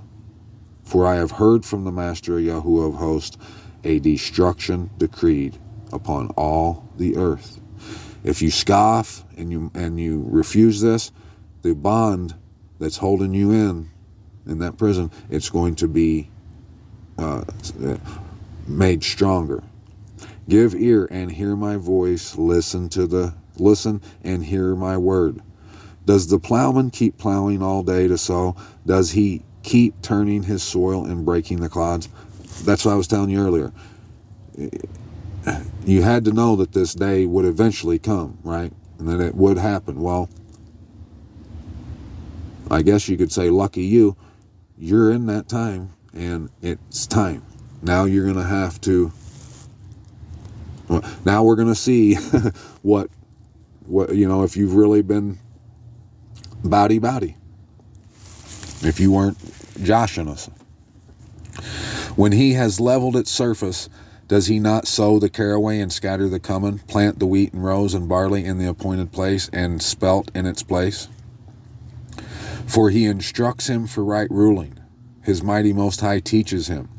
For caraway is not threshed with a threshing sledge, nor is a wagon wheel rolled over cumin. But caraway is beaten out with a stick, and cumin with a rod. Grain is crushed, so one does not go on threshing it forever, nor break it with his wagon wheel, nor crush it with his horsemen. Even this has come from Yahuwah of hosts, who did wonders in counsel, who made wisdom great. Right here, 29. Woe to Ariel, the city where Daud dwelt. Add year to year, let festivals come around. You should understand what that means. He's telling you, get to the set apart place and start counting up festivals, feast days. Get some under your belt. Get all this behind you. Let the festivals come around. Add year to year. And I shall distress Ariel, and there shall be mourning and sorrow, and it shall be to me as Ariel. And I shall encamp against you all around, and I shall lay siege against you with a mound, and I shall raise siege works against you. And you shall be brought low, and speak out of the ground, and you shall speak, and your speech shall be low out of the dust, and your voice shall be like a medium's out of the ground, and your speech whisper out of the dust. But the crowd of the strange to you shall be like fine dust, and the crowd of the ruthless ones as chaff blowing away, and it shall be in an instant, suddenly. You shall be visited by Yahuwah of hosts with thunder and earthquake and great noise, with whirlwind and storm and flame and devouring fire. Then the crowd of all the nations who fight against Ariel, even all who fight against her and her stronghold and distress her, shall be as a dream of a night vision. And it shall be as when a hungry man dreams, and see, he eats, but he wakes, and his being is empty. Or as when a thirsty man dreams, and see, he drinks, but he awakes, and see, he is faint, and his being is longing. Thus shall the crowd of all the nations who fight against Mount Zion. So, what he's saying, like I've been telling you, the danger, everything, it's going to come right up to your chin. And you're just going to have to stand fast. You're going to have to follow the word, but you're going to have to know, you're going to understand that it's going to come right up to you, like say if you were standing on the road and a truck comes sliding and he locked on the brakes and it looked like it was going to hit you, and he come right up to you and almost touches you, and you're like, whew. That's what it's like. That's what it's going to be like. All the danger and the chaos, the destruction of the earth, it's coming to this, even to the city, as he just said. But it's going, all that danger, all the people, they're going to be gunning for this place. But that what they're seeing, what they think they're going to do, it's going to be like when a hungry man dreams that he eats, he wakes up, He's still hungry. He didn't eat anything. He just thought he was going to. Pause and wonder. Blind yourselves and be blind. They are drunk, but not with wine. They stagger, but not with strong drink. You see, they're not alcoholics. They're worse. But Yahuwah has poured out on you the spirit of the deep, and has closed your eyes, the prophets, and he has covered your heads, the seers. And the entire vision is to you like the words of a book that is sealed, which men give to one who knows books, saying, read this, please. And he said, I am unable, for it is sealed. And the book is given to one who does not know books, saying, read this, please. And he said, I have not known books. So that's why you can't understand it. Like, you know, I've been struggling with it for a while, how I can't show this to people. And, you know, I'm like I was just saying, if you're not familiar with the word, there's probably no chance of you seeing this. I mean, that I hope there is, but speaking realistically, I just don't think there's a chance. But if you are familiar with it, there's hope. There really is some substantial hope for you, and hopefully that when they hear this message, something will catch their eye, and they'll be like, oh, wait a second, and they'll start reading themselves, and they'll become more hungry and more thirsty as every minute passes, especially once you start seeing all this, and then they'll be on that highway. That's the hope. That's the plan. But to everyone else, it's like they can't see it. And Yahuwah says, because this people has drawn near with its mouth and with its lips, they have esteemed me, and it has kept its heart far from me, and their fear of me has become a command of men that is taught. See, exactly what I was talking about. They can say they love him all they want. The proof is in the pudding. And if you believe that Abba don't know what pudding is, there's, here's your sign. You best wake up. Therefore, see, I am again doing a marvelous work among this people, a marvelous work and a wonder, and the wisdom of their wise men shall perish, and the understanding of their clever men shall be hidden. You see, his great, marvelous work is what I've been talking about. It's this map, this treasure map, and treasure find, and it's that highway. It's following the word, and it's a marvelous work indeed. I can't even begin to tell you how marvelous it is. But all these people who claim to be wise, these pastors, merchants, traders, all them people, they got no wisdom because they're like I was saying earlier too, I've been saying this, it's their motivation. Their motivation has spoiled them. Yeah, they might be schooled, they might know every single word by heart in the Bible. But if they don't love it, it'll be easy to see, won't it? Woe to those who seek deep to hide their counsel far from Yahuwah, and their works are in the dark. They say, who sees us and who knows us? Exactly what I was just saying. He knows the pudding. He knows what pudding is. How perverse of you. Should the potter be reckoned as the clay? Should what is made say of its maker, he did not make me? And what is formed say of him who formed it, he did not understand? See, and that's exactly what I just said. This ain't literal. This is what they're singing. They're basically saying these things.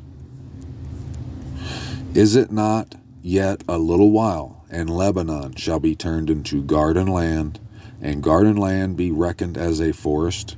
And in that day the deaf shall hear the words of the book, and the eyes of the blind shall see out of gloom and out of darkness. And the meek ones shall increase their joy in Yahuwah, and the poor among men rejoice in the set apart one of Yasharal. So what's it going to be like in that day? Lebanon shall be turned into garden land, and garden land be reckoned as a forest. So, where the Garden of Eden was, it's a forest. And it's Lebanon land, yes. And the meek one shall increase their joy in Yahuwah, and the poor among men rejoice in the set apart one of Yasharal. For the ruthless one is brought to nothing. The scorner is consumed, and all who watch for evil shall be cut off. Those who make a man to sin in word, and lay a snare for him who reproves in the gate. Do you see? And turn aside the righteous with empty reasoning. You're probably used to that, aren't you? Therefore, thus said Yahuwah, who ransomed Abraham. See, now this is key. Every word is all necessary. Don't get it twisted. Abba, he's all alone on the dance floor. There ain't no one got the moves like him. When he says something, don't forget that he says what he means, and he means what he says. If he says Abraham, look to Abraham. What did Abraham do? You already know. So Yahuwah who ransomed Abraham concerning the house of Jacob, Jacob is no longer put to shame. No longer does his face grow pale. So he ransomed Abraham concerning the house of Jacob. The house is no longer put to shame, no longer does its face grow pale. For when he sees his children, the work of my hands in his midst, they shall set apart my name, and set apart the set apart one of Jacob, and fear the Most High of Yasharal. And those who went astray in spirit shall come to understanding, and the grumblers accept instruction. Now, this might be the most important scripture chapter you've ever read, and I'm sure you've read it before, but if you see what it's saying, it's the key. Woe to the stubborn children, declares Yahuwah, to make counsel but not from me, and to devise plans but not of my spirit, in order to add sin to sin. Just what I was saying. The rapture, that's a devised plan. And all it does is add sin to sin. The first sin is that you ain't following his word.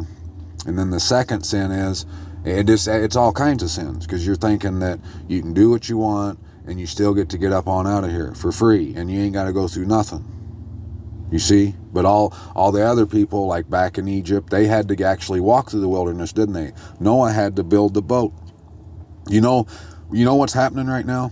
It's exactly like I'm building the boat, and I'm trying to get everyone to come into the boat and help me build it. But everyone's laughing at me. They don't believe that I'm going to need this boat. But what happened with Noah? It was proven that the boat had to be built, or they all would have died, right? Because he stepped out. He put his childlike faith into action. He built the boat, and we're here. Thanks, Noah. That's what we have to understand right now.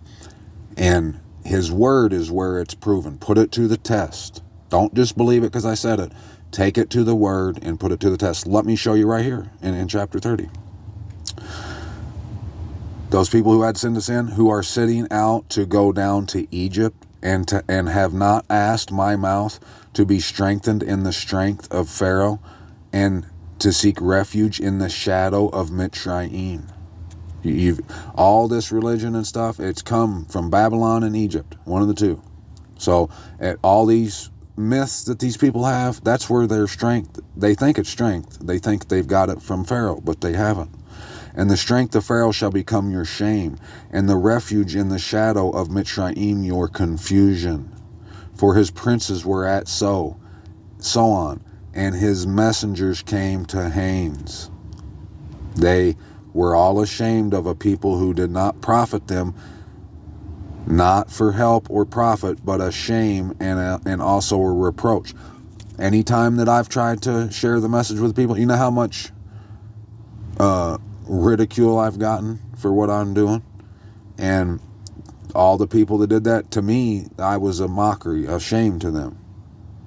Because I've had people come on and laugh and tell me about how many subscribers I have. That's just that's how the world sees us. Someone speaking the truth.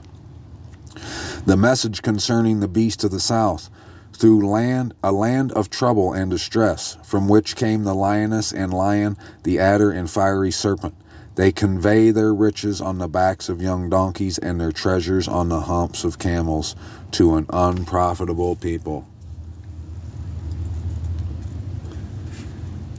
Meaning, the people that speak the truth, they go through all that, where the lions are and the flying, everything, Satan, all the trouble, and they bring all this truth to people who they want no profit.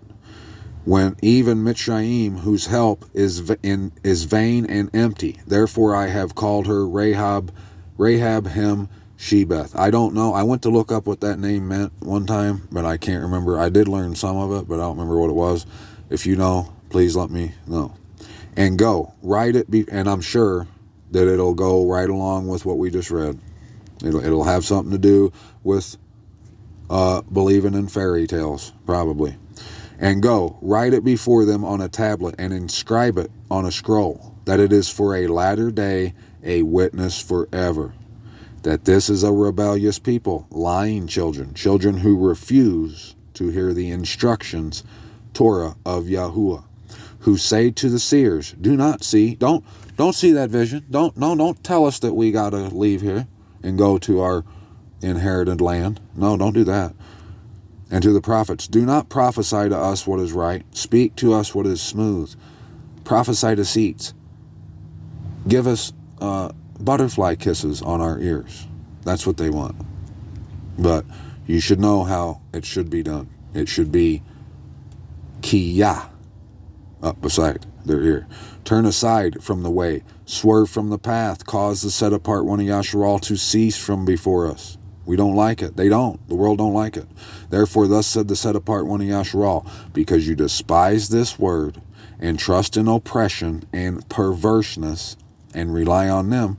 Therefore, this crookedness is to you like a breach ready to fall, a bulge in a high wall, whose breaking comes suddenly, swiftly. That's another reason you should know that we're in the latter days, because you see that just like I do.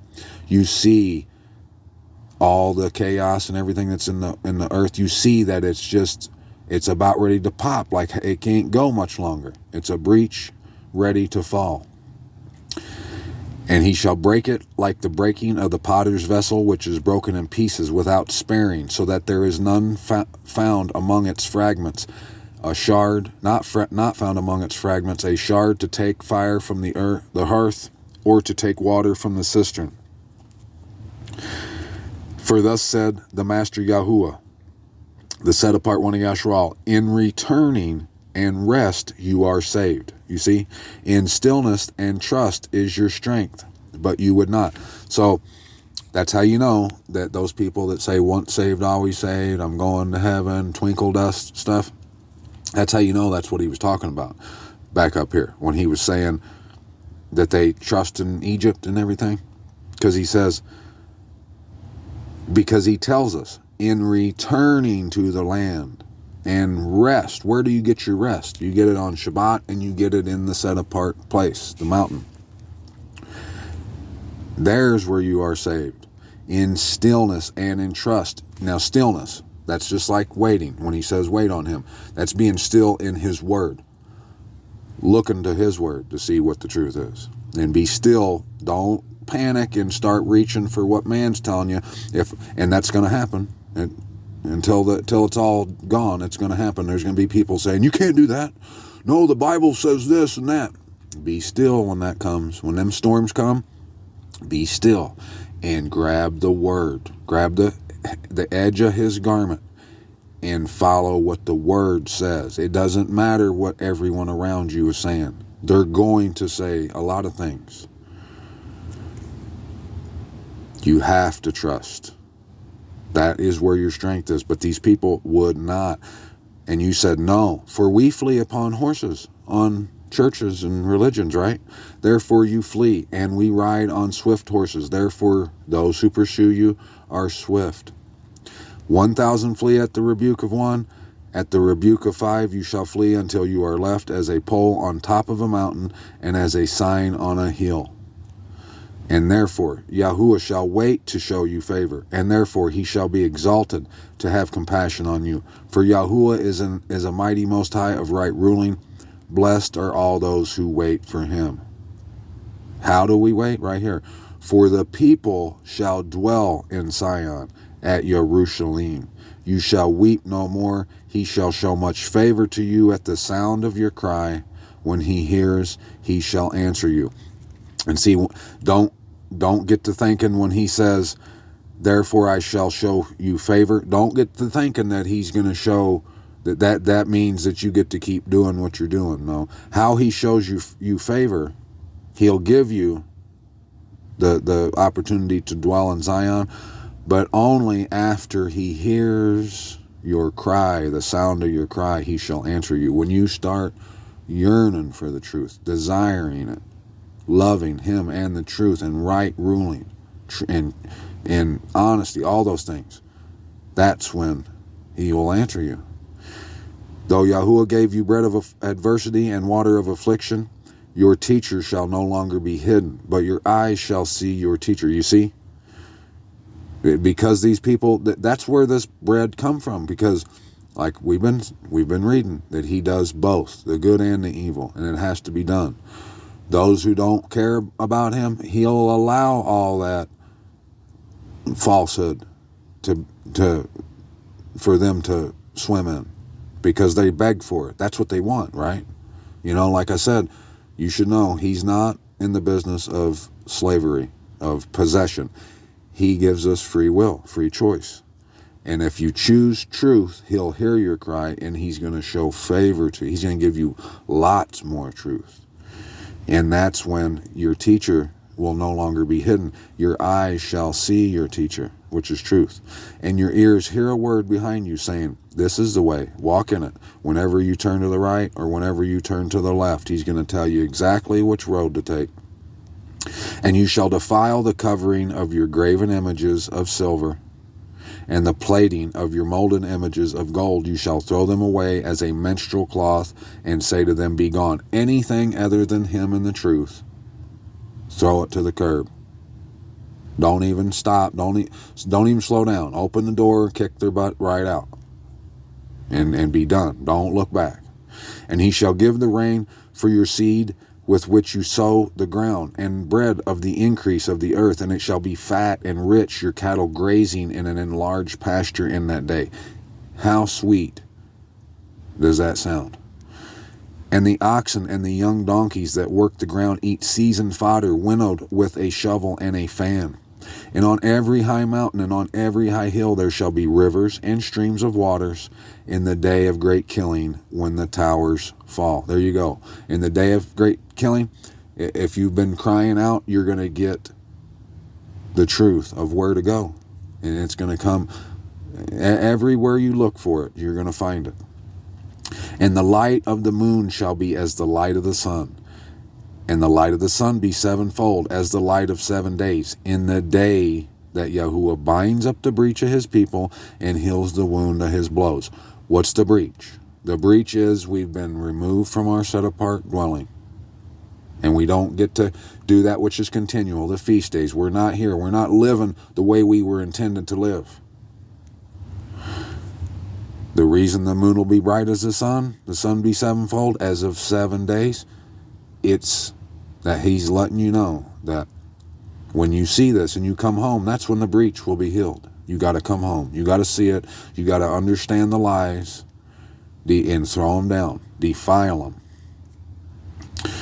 See, the name of Yahuwah is coming from afar, burning with his wrath and heavy smoke. His lips shall be filled with rage, and his tongue be as a devouring fire. And his breast shall be as an overflowing stream, which reaches up to the neck to sift the nations with a salve of falsehood, and a misleading bridle on the jaws of the peoples. Let the song be to you as in a night set apart for a festival, and gladness of heart as he who is going with the flute to come into the mountain of Yahuwah, to the rock of Yasharal. There you go. What song do we need? Well, just imagine the people that lived back in the day when they lived in Jerusalem and everything was intact. That which was continual was intact. They come at every appointed feast. They loved it. They loved the Most High. Just try to picture what a person, how they would have felt that loved the Most High, that knew, oh, it's Passover, it's the day of the festival. Let's go to the city and do what we do. We'll celebrate. Let's go be with, Abba. Let's do this. That's the song you need to sing. And it's it's better than anything there is out there, Mishpachah. That when you get a hold of it, you're going to realize that there is nothing else. That's everything.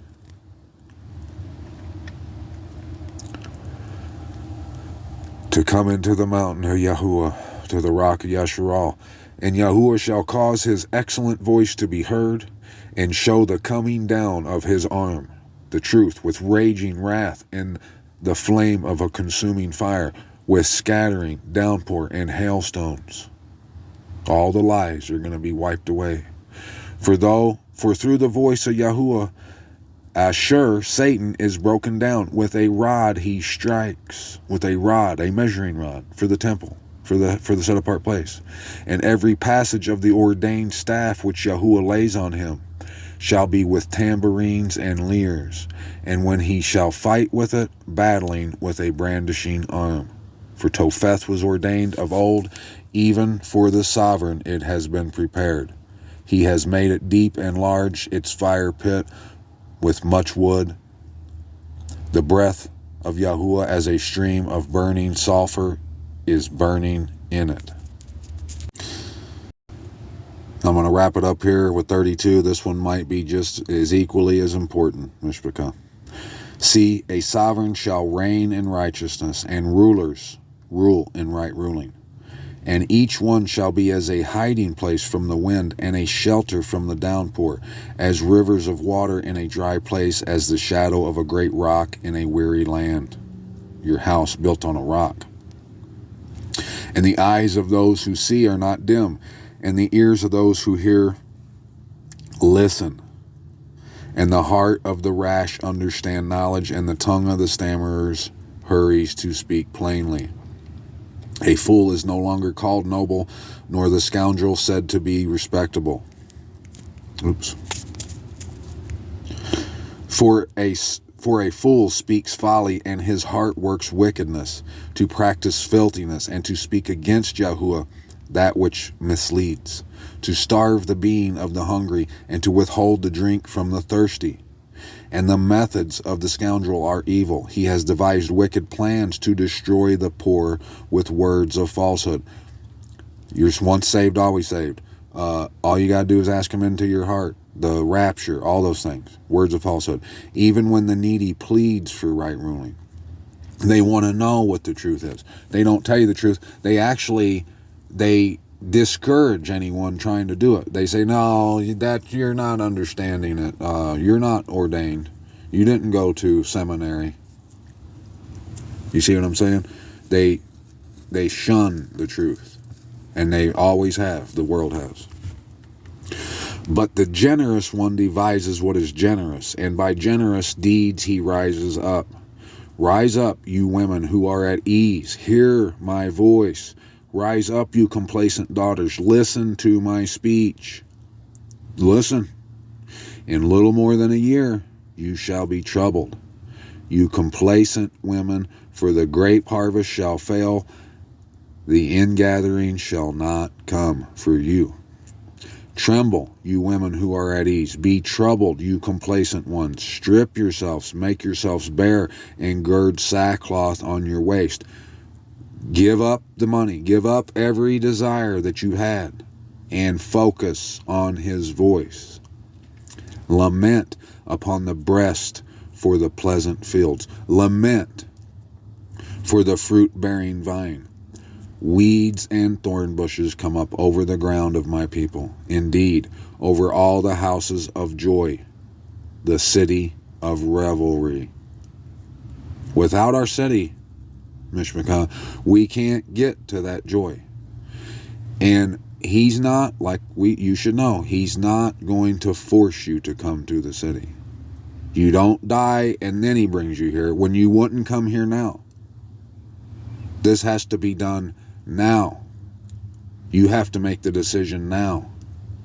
And don't think of it as a burden, like you have to do something. Look what you're coming to. Look what you're leaving behind.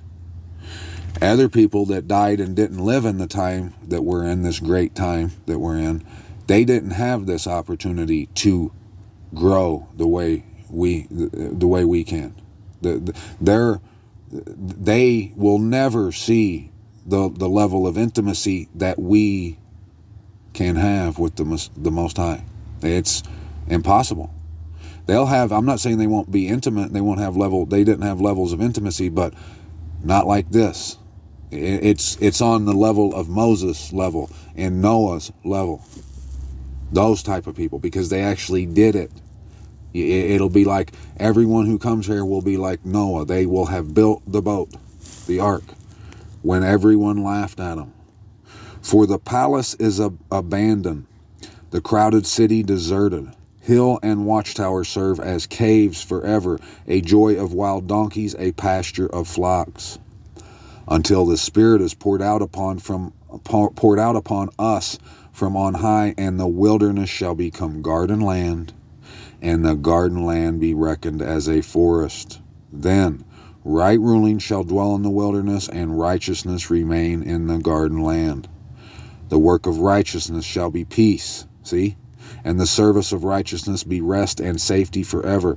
And my people shall dwell in a home of peace, and in safe dwellings, and in undisturbed resting places. Even when hail shall fall, felling the forest, and the city be brought low in humiliation, the wicked city. Blessed are you who sow beside all waters, who send out the foot of the ox and the donkey. Come home, Mishpachah. Cross that threshold. I love you.